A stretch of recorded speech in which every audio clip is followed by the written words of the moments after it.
नमस्कार। अभिनव कहानियाँ में आपका स्वागत है। हमारी आज की कहानी है खेल।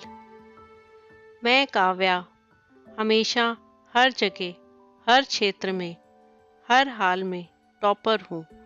जीतना, अव्वल आना मुझे अच्छा लगता है। कभी किसी से हारना सीखा ही नहीं। घर में मेरा किसी से कोई मुकाबला नहीं था। अकेली संतान थी माँ बाप की। मेरी एक चचेरी बहन है, शिखा, लेकिन उससे मेरी कभी बनी नहीं। शिखा अनाथ है, लेकिन अनाथ होने के बावजूद शिखा कभी भी बेचारी सी लड़की नहीं रही। मेरे चाचा चाची यानी उसके माँ बाप उसके लिए काफ़ी कुछ छोड़ गए थे। बहुत अमीर थी वो। वैसे मेरे मम्मी पापा भी उसे बहुत प्यार से पाल रहे थे। वह बहुत ही हिम्मती और बुद्धिमान थी। फिर भी स्कूल में हमेशा टॉप मैं ही करती थी और वह दूसरे नंबर पर आती थी। लेकिन वो इससे भी हमेशा खुश ही रहती थी। उसके शौक सारे लड़कों वाले हैं। क्रिकेट, फुटबॉल, वॉलीबॉल उसको बहुत पसंद है। लेकिन हॉकी में उसका कोई मुकाबला नहीं है। बॉब कट बाल और जीन्स, ट्राउजर्स या शॉर्ट्स डाले वह लड़कों के साथ ही घूमती रहती थी हमेशा। कभी कभी मम्मी को चिंता होती थी कि लोग क्या कहेंगे, बिन माँ बाप की बच्ची है, तो ध्यान नहीं दिया। लेकिन बचपन में उसे पापा की शह रही मेरी बात। मैं तो किसी एनआरआई से शादी करके विदेश में रहना चाहती थी। मुझे ये बात बहुत जल्दी ही समझ आ गई थी कि विदेश में रहने वाले एनआरआई भी अपने बेटों की शादी के लिए संस्कारी देशी बहू ही चाहते हैं। नौकरी पेशा महिलाओं की जिंदगी मेरे सामने थी। घर में भी खटते रहो और ऑफिस में भी। ना सिर्फ रोटी पकाने की चिंता, बल्कि रोटी कमा कर लाने की भी। इसलिए मैंने बहुत मेहनत की, अच्छी इंग्लिश सीखी और हाई सोसाइटी के तौर तरीके सीखे और हमेशा स्टाइलिश लेकिन भारतीय परिधान पहने। जिसे देखो यही कहता, मिश्रा जी की बेटी कितनी संस्कारी है, पढ़ाई में होशियार है, 10 देशों के खाने बना लेती है, फराटेदार अंग्रेजी बोलती है, पढ़ाई में टॉपर है, कितनी विनम्र है। इससे अच्छी लड़की आज के दौर में कहाँ मिलेगी। इस कारण शिखा की बुराइयां और उभर कर सामने आती। लड़कों जैसी रहती है, लड़कों के साथ रहती है, जबकि हकीकत में शिखा एक सीधी सादी, मिलनसार, सच्ची, मददगार, नर्म दिल लड़की है। बस उसे बातें बनाना, मक्खन लगाना, अपना काम निकालना नहीं आता था। लेकिन उस समय तो मुझे ये सब बातें दिखती ही नहीं थी। बस अपनी जीत पर खुशी होती थी। एक अघोषित मुकाबला था जो उसके और मेरे बीच चलता था, जिसकी उसे खबर भी नहीं थी। चिराग हमारे कॉलेज का सबसे पॉपुलर लड़का था। वजह वही सब थी जो एक लड़के में होना चाहिए। खूबसूरत, पढ़ाई में होशियार और सबसे बढ़कर अमीर बाप की इकलौती औलाद। क्या मुझे चिराग से प्यार था? नहीं, बिल्कुल नहीं। मेरा लक्ष्य बिल्कुल साफ था। मुझे भारत में रहना ही नहीं था। अमेरिका, लंदन या यूरोप के किसी करोड़पति एनआरआई की दुल्हन ही बनना था। इसलिए चिराग में कोई दिलचस्पी नहीं थी।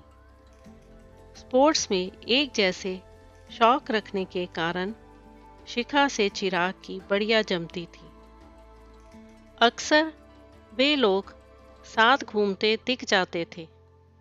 चिराग पढ़ाई के सिलसिले में मेरी भी सहायता करता था और मैं उसकी। एक तरह से वह हम दोनों का ही मित्र था। लेकिन एक दिन जब हम मेरे घर पर पढ़ाई कर रहे थे, शिखा, चिराग के अलावा 4 दोस्त और भी थे। पर बार बार चिराग की बेचैन निगाहें जिस तरह शिखा को ढूंढती और उसके चेहरे पर ठहर रही थीं, मुझसे छिपा नहीं रह सका था। मैंने फिर से अपने दिल को टटोला। क्या मुझे चिराग से प्यार होने लगा था? जवाब अब भी वही था। मुझे चिराग से प्यार नहीं था, लेकिन उसने मेरी जगह शिखा को कैसे पसंद कर लिया, यह सोच सोचकर मेरे तन बदन में आग लग गई थी। उसी रात मैं अपने माता पिता के पास गई और रो रो कर अपना दुखड़ा सुनाया कि कैसे मुझे चिराग से बहुत प्यार है। मेरे मम्मी पापा भी खुश हुए। खुशी इस बात की थी कि मैंने विदेश में बसने का इरादा त्याग दिया था। वे अपनी इकलौती बेटी को अपने से इतना दूर नहीं करना चाहते थे। और फिर चिराग अमीर घर का इकलौता वारिस हर तरह से मेरे लिए सही था। फिर बड़ों के बीच सारी बातें हो गईं। मुझ जैसी बेहद सुंदर, आकर्षक, पढ़ाई के साथ साथ घर के कामों में भी अव्वल और संस्कारी लड़की को बहू बनाना उनके लिए भी गौरव की बात थी। हालांकि मेरे मन में अभी भी धुकधुकी थी कि चिराग किसी भी पल इनकार कर देगा, लेकिन ऐसा कुछ नहीं हुआ। एक सादे फंक्शन में हमारी सगाई हो गई। शादी का मुहूर्त 15 दिन बाद का था। शिखा का कहीं कोई पता नहीं था, और सच पूछो तो मैं जानना भी नहीं चाहती थी। 2 दिन बाद शिखा खुशी से झूमती हुई मेरे पास आई और मुझसे लिपट गई। मैं हैरान रह गई। पता है काव्या, तुम यकीन नहीं करोगी, चाचा जी ने मेरा एडमिशन कनाडा के सबसे जाने माने आइस हॉकी इंस्टीट्यूट में करा दिया है। मेरे बचपन का सपना था ये। अब मुझे स्पोर्ट्स में कैरियर बनाने से कोई नहीं रोक सकता। मैं खुद जाकर सब देखकर आई हूँ। बस यहाँ से जाते समय मेरा फोन खो गया था। नया लेना होगा। वह चहक रही थी और मैं समझ गई थी उसे ना सगाई का पता है और ना ही शादी का। फोन भी नहीं था उसके पास। सगाई का सुनकर वह एक पल को हैरान रह गई थी। यही हार, बस यही मैं उसके चेहरे पर देखना चाहती थी। थोड़ी देर पहले की उसकी खुशी गायब हो चुकी थी। अब उसका अगला कदम क्या होगा?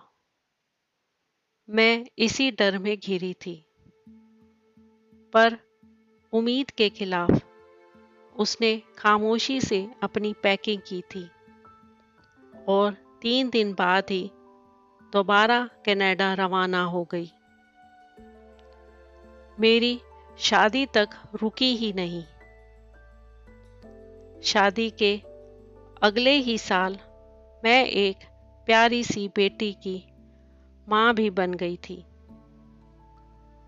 सब कुछ सही चल रहा था। हमारी शादी को 5 साल होने को आए थे, लेकिन अब मुझे इस जिंदगी से ऊब होने लगी थी। मैं चिड़चिड़ी, अनमनी सी रहने लगी थी। शिखा का सोच सोचकर ईर्ष्या होती थी। वह देश विदेश की जानी मानी हॉकी प्लेयर बन चुकी थी। ना सिर्फ आइस हॉकी बल्कि फील्ड हॉकी में भी नेशनल लेवल पर खेल रही थी और मैं घर बैठी बच्चा संभाल रही थी। बस मेरे मम्मी पापा मेरे बजाय उसके नाम से जाने जाते थे। टीवी पर इंटरव्यू देते समय वे गर्व से फूले नहीं समाते थे कि उनकी भतीजी इतना नाम कमा रही है। अनाथ बच्ची के सपने पूरे करने में कोई कसर नहीं छोड़ी। मुझे लगता था मैं चिराग को जीतकर बाकी सब हार बैठी हूँ शिखा से, लेकिन आज तो मैं बुरी तरह टूट गई। आज ना जाने कैसे चिराग अपनी अलमारी का एक हिस्सा, जिसमें हमेशा ताला लगा रहता था, खुला छोड़ गए। मैंने उसमें झांका तो शिखा की तमाम फोटोज, इंटरव्यू, आर्टिकल थे।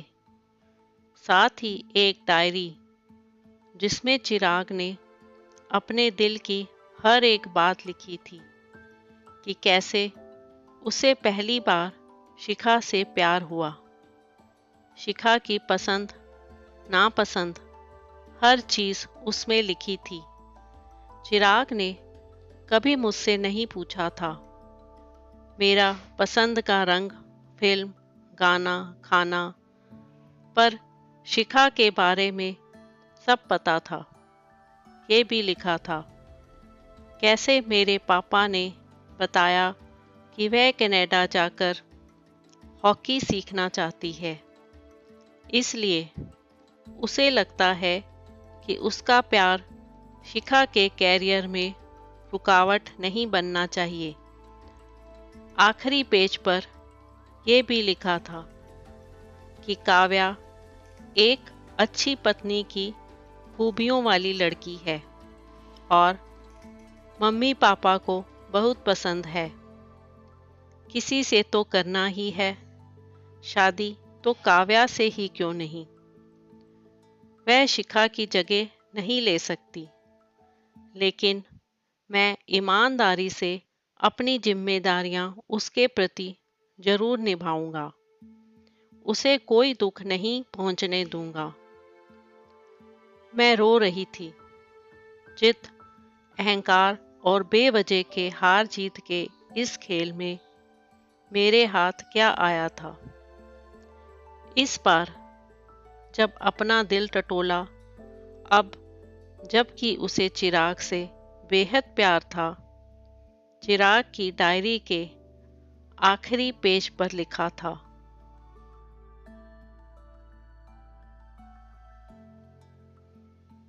प्यार कहाँ किसी का पूरा होता है, प्यार का तो पहला अक्षर ही अधूरा होता है।